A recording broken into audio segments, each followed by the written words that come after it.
Hello friends, இன்னைக்கு நம்ம பார்க்க போகிறது ஜாப்பனியன் மீ சீரீஸான ஈடன் ஜீரோ சீசன் 2 எபிசோட் 5 தான் இன்னைக்குள்ள வீடியோவில் பார்க்க போகிறோம். உங்களுக்கு இந்த வீடியோ இருந்தது அப்படின்னா லைக் பண்ணிட்டு அப்படி மறக்காம நம்ம சேனலை சப்ஸ்கிரைப் பண்ணிருங்க. நிறைய பேர் நியூ ரிலீஸ் அனிமேவை போட சொல்லி கேட்டுட்டு இருக்கேன். நானும் பல தடவை சொல்லிட்டேன், அது ஃபுல் ரிலீஸ் ஆனால் தான் கண்டிப்பாக என்னால் போட முடியும். So new release anime full release ஆகிற வரைக்கும் வெயிட் பண்ணுங்க. சரி வாங்க நம்ம இன்னைக்குள்ள கதைக்குள்ள போகலாம். இன்னைக்கு நம்ம பார்க்க போகிறது ஈடன் ஜீரோ சீசன் 2 எபிசோட் 5. போன எபிசோட்ல நடந்தது நமக்கு காமிக்கிறாங்க. ரெபேக்காக்காக தான் டிராகன் எல்லாத்தையுமே பண்ணியிருக்கான். நம்ம ஹீரோ கூட ஜின் ஃபைட் பண்ணிட்டு இருக்கான். ஹோம்ரா கூட சில்ஃப் ஃபைட் பண்ணிட்டு இருக்கா. சோ வயசுக்கான மருந்த ஹோம்ராவால கொண்டு போக முடியல. ட்ரெஸ் இல்லாம எப்படி ஃபைட் பண்ண முடியும் அப்படின்னு ஹோம்ரா கேட்கறா. ஹோம்ரா தப்பிச்சு ஓடவும் சில்ஃப் வந்துட்டு அட்டாக் பண்ணலாம் அப்படின்னு போறா. ஹோம்ரா அங்க இருக்கிற ஒரு பைப்பை வச்சு ஸ்மோக் அவரை வைக்கவும் விண்டோ யூஸ் பண்ணி அந்த ஸ்மோக்கை கிளியர் பண்ணா. ஹோம்ரா அங்க இருந்து எஸ்கேப் ஆயிட்டா. அவளோட ஈத்தரை என்னால சென்ஸ் பண்ண முடியுது அப்படின்னு சொல்லி செல்ஃப் வந்து அவளை ஃபாலோ பண்ணி போறா. அட நான் இப்ப எங்க இருக்கேன், எனக்கு ஒரு ட்ரெஸ் வேணுமே அப்படின்னு ஹோம்ரா போய் பார்த்தா அங்க சில காஸ்டியூம் ட்ரெஸ் எல்லாம் இருக்கு. சரி கிடைச்சது பரவாயில்ல அப்படின்னு சொல்லி ஒரு ட்ரெஸ் எடுத்தவா போட்டு நிக்கிறா. அட மாஸ்க் இருக்கு, இது என் ஃபேஸை மறைச்சிக்கலாம் அப்படின்னு சொல்லி ஹோம்ரா அதை போட்டுக்கிறா. எவ்வளவு நேரம் சீக்கிரவா அப்படின்னு சொல்லி கிளப்போட மேனேஜர் ஹோம்ரா ஒரு ஸ்டாஃப் நினைச்சு கூட்டிட்டு போறாங்க. அட இது கிளப் ஆச்சு, இப்பெல்லாம் எனக்கு ஆட தெரியாது அப்படின்னு சொல்லி ஹோம்ரா வெயிட் பண்ணிட்டு இருக்கா. சீக்கிரம் ஆட அப்படின்னு சொல்லி எல்லாரும் கத்திட்டு இருக்காங்க. செல்ஃப் அந்த இடத்துக்கு வந்து எல்லாரையும் அட்டாக் பண்ணுவோம். எல்லாருமே அங்க இருந்து தெரிச்சு ஓடி இருக்காங்க. நிறுத்து, மக்களை இதுக்காக இதுக்குள்ள இன்வால்வ் பண்றா அப்படின்னு ஹோம்ரா கேட்கறா. இப்போ டான்சர்ஸ் கஸ்டமர்ஸ்னு யாருமே இல்ல, ஏன் வழியில குறுக்கிட்டாங்க, அதான் இந்த விண்டுக்குள்ள இப்ப மாட்டிட்டு இருக்காங்க அப்படின்னு செல்ஃப் சொல்லுவோம். அப்படின்னா ரெபேக்காவையும் நீ இந்த மாதிரி தான் கடத்திட்டியா அப்படின்னு ஹோம்ரா கேட்கறா. இந்த மாதிரி இல்ல, அது எனக்கு வந்து ஆர்டர்னவா சொல்லுவோம். என்னது ரெபேக்காவை உன்னை கடத்த சொன்னாங்களான்னு ஹோம்ரா கேட்கறா. அவன் ரொம்பவே ஸ்ட்ராங்கா இருக்கான், என்ன பண்ணான்னு ஷீக்கி யோசிக்கிறான். மாஸ்டர் நோவா நம்ம மீட்டிங்கான டைம் அப்படின்னு சொல்லி டிராகன் ஜோ சொல்றான். எல்லாம் என் பிளான் படி போகுது, இப்போ நீ என்ன பண்ண போற நம்பர் 29 அப்படின்னு நோவா யோசிக்கிறான்.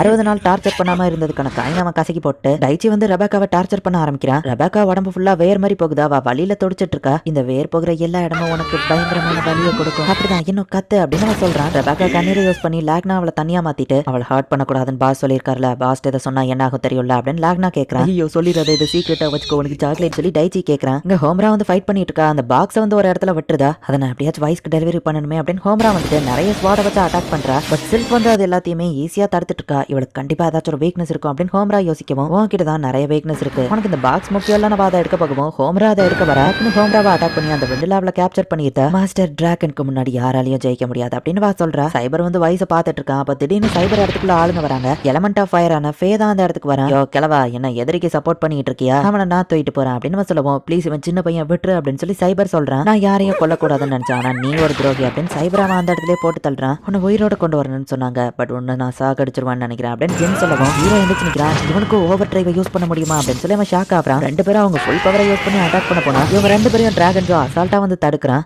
ஹே ஜின், அவனை கொன்றாதன்னு சொல்லி தானே உன்னை அனுப்புனேன், இந்த எக்ஸ் மெர்சனரிஸ் கிட்ட இருக்கிற பிரச்சனையே இதுதான் அப்படின்னு சொல்லவும், எனது இவன் தான் டிராகன் ஜோவா அப்படின்னு நம்ம ஹீரோவோ பீனோவோ பாக்குறாங்க. நீங்க யூஸ் பண்ணதுக்கு பேரு ஓவர் டிரைவே கிடையாது, ஓவர் டிரைவ் நான் என்ன நான் காமிக்கிறேன் அப்படின்னு டிராகன் ஜோ சொல்லவும், ரெபேக்காவங்க அப்படின்னு நம்ம ஹீரோ கேட்கறான். அந்த பொண்ணு எவ்வளவு வேல்யூபிளானவான்னு உனக்கு தெரியல அப்படின்னு நம்ம சொல்லுவோம். அவ என்னோட பெஸ்ட் ப்ரெஷியஸான ஃப்ரெண்ட், அவளை ஒழுங்கா திருப்பி கூட அப்படின்னு நம்ம ஹீரோ கேட்கறான். எனது ஃப்ரெண்டா, அந்த ஃப்ரெண்ட்ஷிப்பால எந்த யூஸும் கிடையாதுன்னு சொல்லவும், அவங்க இருக்கிறதுனால தான் நான் என் லைஃப்ல போராடி முன்னேறி போயிட்டே இருக்கேன் அப்படின்னு நம்ம ஹீரோ பஞ்ச் பண்ண போனா ஹீரோவோட கிராவிட்டி பஞ்சையே அசால்ட்டா டிராகன் ஜோ கையால பிடிக்கிறான். நான் என் கையை டார்மரோரா மாத்திட்டேன், அதுதான் இருக்கிறதுலே ஹெவியஸ்ட் மெட்டல். உன்னை பத்தியும் நான் ரிசர்ச் பண்ணி பார்த்தேன். டேமன் கிங் ஜிகி தான கிராவிட்டி ஈத்தர உனக்கு கொடுத்தேன், அவங்க ரெண்டு பேராலையுமே சாட்டன் கிராவிட்டியை யூஸ் பண்ண முடியல அப்படின்னு நம்ம கேட்கவோ, சாட்டன் கிராவிட்டியா அப்படின்னு நம்ம ஹீரோ யோசிக்கிறான். மாஸ்டர் நோவா சொல்லியிருக்காரு, நீ தான் அவளோட கேட் பவரை வெளியே கொண்டு வரதுக்கான ஆளுன்னு அப்படின்னு டிராகன் ஜோ பண்ண ஹீரோவை கல்லா மாத்திரான். அவ்வளவு தூரத்துக்கு EMP பவர் ரீச் ஆகாதே அப்படின்னு சொல்லி பீனோ பாக்குறா. பீனோவால நம்ம ஹீரோ கல்லா மாறினதை தடுக்க முடியல. ஹோப்லெஸ்ஸான சிச்சுவேஷன்ல மாட்டிட்டு இருக்கிற பீப்புள் என்ன திங்க் பண்ணுவாங்க தெரியுமா, அவங்க என்ன சொல்லுவாங்க, என்ன அனுபவிப்பாங்கன்னு தெரியுமா, இதுக்கு முன்னாடி இப்படி ஒரு வழியான அனுபவிச்சதே இல்லைன்னு அவங்க சொல்லுவாங்க. ஷீக்கியோ கிட்டத்தட்ட அப்படிதான் அப்படின்னு ஷாவுமே வந்து நம்ம கதையை கண்டினியூ பண்றா. நம்ம ஹீரோ திரும்பவும் நார்மல் ஹியூமனா மாறி இருக்கான். எந்திரிச்சு பார்த்தா ஹோமரா ரெபேக்கா எல்லாரும் அங்கதான் இருக்காங்க. ஈத்தர் பவரை யூஸ் பண்ண முடியாதபடி இவங்க கையை ஒன்னா சேர்த்து கட்டி வச்சிருக்காங்க. அவங்களுக்கு ஹெல்ப் பண்ணணும்னு வந்து நானும் மாட்டிக்கிட்டேன் அப்படின்னு சொல்லி ரெபேக்கா சாரி கேட்கறா. வைஸ் அப்படின்னு நம்ம ஹீரோ பாக்குறான். டிராகன் ஜோ அங்க வருவோம், நம்ம ஹீரோவனை அட்டாக் பண்ணலான்னு போறான். அசையாமன் இல்ல அப்படின்னு எல்லா தலையிலயும் அவன் துப்பாக்கி வைக்கிறான். ரெபேக்கா, முதல்ல உன்னை எங்க டீம்ல ஜாயின் பண்ண சொன்னேன், பட் இப்போதைக்கு நீ அவங்க டீம்ல தான் இருக்காங்கிறதுனால ஒன்னியும் அவங்கள மாதிரி தான் ட்ரீட் பண்ணி ஆகணும் அப்படின்னு டிராகன் ஜோ சொல்லவோ, வைஸ்க்கு மெடிசனியாச்சும் கொடுங்க அப்படின்னு ரெபேக்கா சொல்றா. ஆக போற இந்த பையனை பத்தியா சொல்றீங்க, என்ன மெடிசன் அவன் கேட்கவும் சில்க் வந்து அந்த பாக்ஸை கொடுக்குறா. இதுதான் அதுவா அப்படின்னு சிஸ்டரோட மெடிசன் அவன் அந்த இடத்துல டெஸ்ட்ராய் பண்றான். எல்லாரும் ஜாலியா சிரிச்சிட்டு இருக்காங்க. நம்ம ஹீரோ டென்ஷனாகி எதுக்கும் நம்ம ஹீரோ காலையே அவன் ஷூட் பண்றான். அசையாதான் எத்தனை மட்டும் தான் சொல்றது, அடுத்த தடவை யாராச்சும் அசைஞ்சிங்க தலையிலேயே ஷூட் பண்ணிருவேன், ஞாபகம் வச்சுக்கோ அப்படின்னு டிராகன் ஜோ சொல்றான். ஹாப்பியவோ பீனோவையோ எங்க அப்படின்னு சொல்லி ரெபேக்கா கேட்கவும், அந்த ரெண்டு ஆண்ட்ராய்ட்ஸா அதுங்களை ஜங்க் யார்ட்ல போட்டு வச்சிருக்கேன் அப்படின்னு டிராகன் ஜோ சொல்றான். என்னதான் வேணும்னு ஹோமரா கேட்கவும், எதுல இருந்து ஆரம்பிக்கிறது,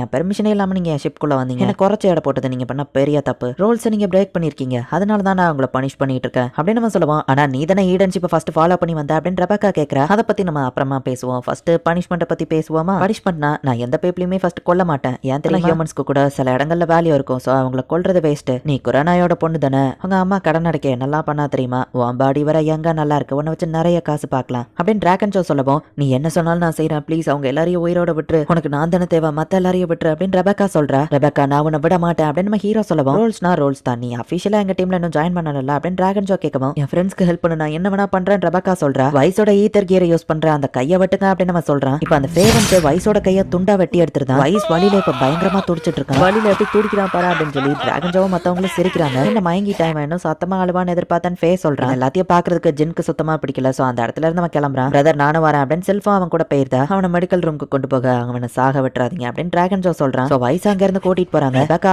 அவளை தனியா மாத்திரேன் அப்படின்னு சொல்லி டைச்சி சொல்றான். அது எல்லாமே அவ மனசுல இருந்து வர்ற உண்மையான கண்ணீர் அப்படின்னு சொல்லி லாக்னா சொல்றான். சிச்சுவேஷன் ரொம்ப மோசமா மாறிடுச்சு. பட் இன்னொரு மோசமான நியூஸும் உங்களுக்கு ஏடன் ஜீரோல இருக்கிற எல்லாரையும் நாங்க காலி பண்ணிட்டோம் அப்படின்னு டிராகன் ஷோ சொல்றான். நீ எங்களை குறைச்சி எடை போட்டுட்ட சிஸ்டர், பேட்டில் ட்ரெஸ் இல்லாம உன்னால எதுவும் பண்ண முடியாதுல்ல, பட் உன் கதை முடிஞ்சது அப்படின்னு அந்த ஸ்பேஸ் லைம் அவங்களை பிடிச்சிருது. இறந்து போயிட்டான்னு நினைச்சா டியோகோ பார்த்தான்னு உயிரோட தான் இருக்கான். ஹியூமன்ஸை கொல்லக்கூடாதுன்னு சொல்லியிருக்காங்க அப்படின்னு நம்ம கேப்டன் கார்னர் உயிரோட பிடிக்கும். ஆனா நீ செல்ஃப் டிஸ்ட்ரக்ட் ஆயிட்டியா நம்ம கேட்கறான். செட் மட்டும் தான் செல்ஃப் டிஸ்ட்ரக்ட் ஆகிட்டான். நான் ஸ்டெல்த் மோடுக்கு போய் இன்விசிபிள் ஆயிட்டேன். பட் நானும் இறந்து போயிட்டு தான் நீங்க நினைச்சிட்டீங்க. பட் நான் ஒளிஞ்சிருந்து உங்க ஷிப்ல இன்ட்ரோட் பண்ணி ஈஸியா அந்த ரெண்டு பேரையும் தோக்கடிச்சிட்டேன். இன்னொரு விஷயம் தெரியுமா, செத்தோன்னு சாகல. அவன் உண்மையான பாடி ஒரு ப்ரோக்ராம் தான். அவன் இந்த ஷிப்போட கம்ப்யூட்டருக்குள்ள வந்துட்டான் அப்படின்னு டியோகோ சொல்றான். ஈடன் ஜீரோவோட சிஸ்டம்குள்ள நான் இன்ஃபில்ட்ரேட் பண்ணிட்டேன். அதனால தான் ஈஸியா அங்க இருக்கிற ஆண்ட்ராய்ட்ஸ் என்னால ஷட் டவுன் பண்ண முடிஞ்சது அப்படின்னு ஜெட் சொல்றான். அவங்க மொத்த ஈடன் ஜீரோ க்ரூவுமே இப்போ டோட்டலா காலி. ஆள் தெரியாம மோத வந்தா இப்படிதான் நடக்கும். இப்போ அவனுக்கு புரிஞ்சுதா அப்படின்னு டிராகன் ஷோ கேட்கறான். நாங்க தோல்வியை ஒத்துக்கிறோம், இதோட நிறுத்திக்கோ அப்படின்னு ஹோம்ரா சொல்றா. நான் உன்கிட்ட தான் கேட்கறேன், பதில் சொல்லு அப்படின்னு நம்ம ஹீரோ கிட்ட கேட்கவும், ஹீரோ அழுதுட்டு இருக்கான். பொண்ணுங்க முன்னாடி அழுத வெக்கமா இல்ல அப்படின்னு நம்ம கேட்கவும், உன்னோட அட்வென்ச்சர்ல நான் நிறைய ஃப்ரெண்ட்ஸை மேக் பண்ணி அது ஃபன்னா இருக்கும்னு நான் நினைச்சேன் அப்படின்னு சொல்லவும், ஃபன்னா தான் இருந்தது ஷிக்கி, உன் கூட ஃப்ரெண்ட் ஆனது எங்களுக்கு சந்தோஷம் அப்படின்னு ரெபேக்காவும் ஹோம்ராவும் சொல்றா.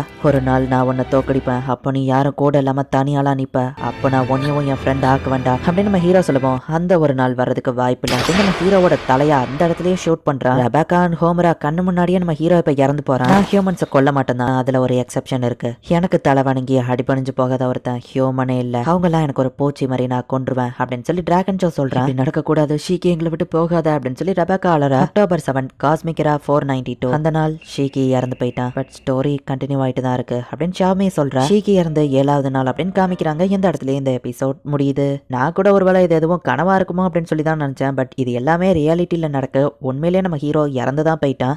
என்ன நடக்க போகுது அப்படிங்கிறத நெக்ஸ்ட் எபிசோட் பார்த்து தெரிஞ்சுக்கோங்க. அண்ட் உங்களுக்கு இந்த வீடியோ பிடிச்சிருந்தது அப்படின்னா லைக் பண்ணிட்டு அப்படி மறக்காம நம்ம சேனலை சப்ஸ்கிரைப் பண்ணிருங்க. தேங்க்யூ ஃபார் வாட்சிங். Bye guys. நெக்ஸ்ட் எபிசோட்ல மீட் பண்ணலாம்.